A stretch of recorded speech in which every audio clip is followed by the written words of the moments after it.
Right, this is the study guide for solving one-step equations using multiplication and division, or by multiplying and dividing.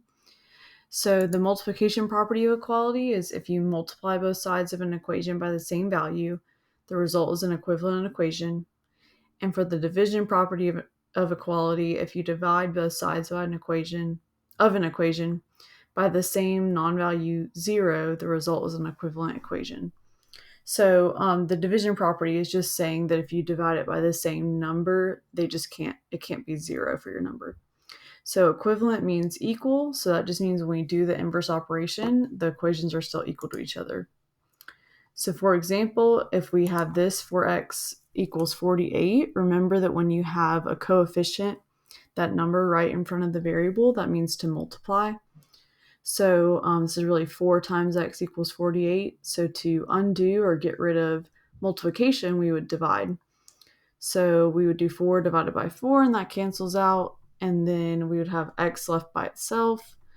And then 48 divided by 4 is 12. So then we could also check our problem and do 4 times x, which we got 12. And I know that 4 times 12 is 48, but I could also double check. So 2 times 4 is 8, and then 1 times 4 is 4. So that one's correct.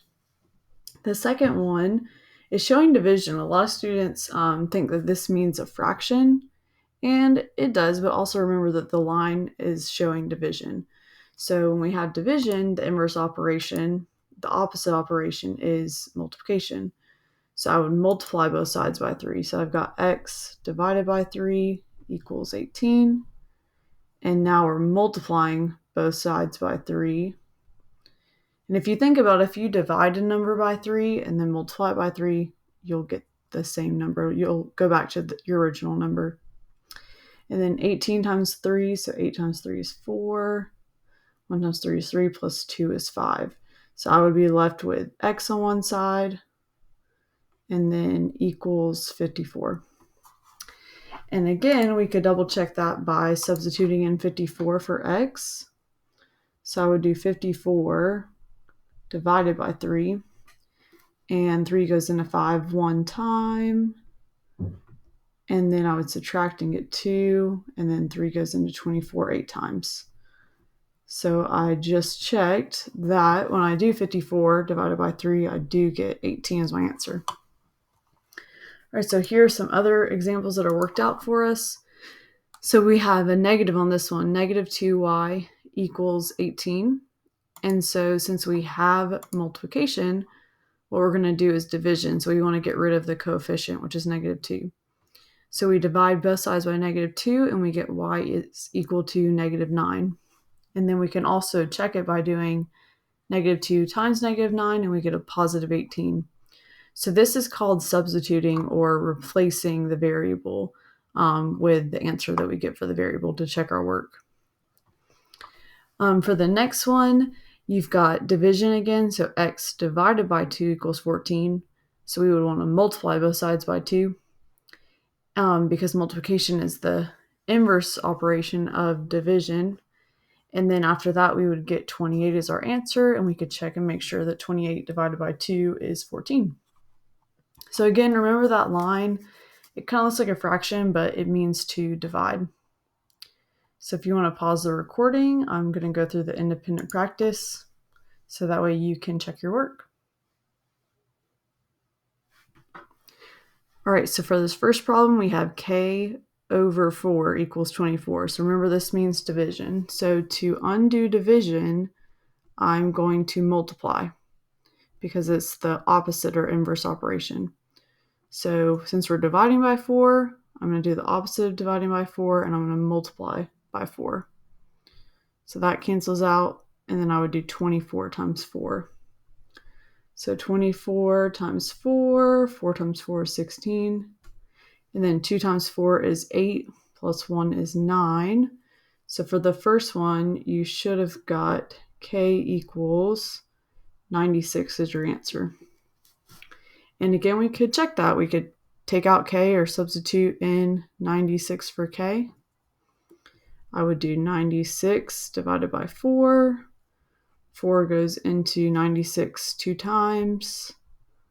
2 times 4 is 8. Then I would subtract, bring down the 6 to get 16.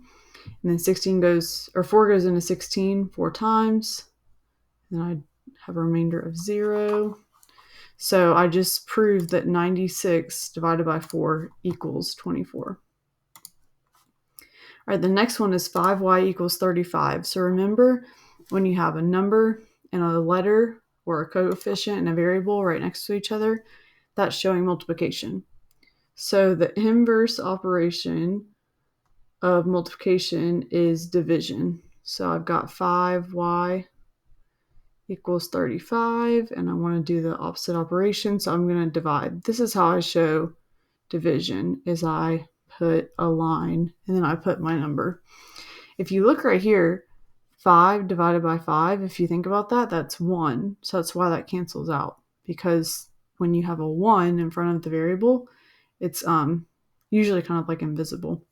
So I'm left with y on this side, and then 35 divided by 5 is 7. I could double check, and I know that 5 times y, which is 7, I know 5 times 7 is 35. And the next one, sometimes you'll also see division written this way. So you've got x divided by -7 equals -1.2. So now you have negative numbers and decimals. So I still want to do the same thing. I want to multiply to get rid of division. So I'm going to multiply by -7 on both sides. And on this side, this cancels out, and I'm left with x equals -1.2 times -7.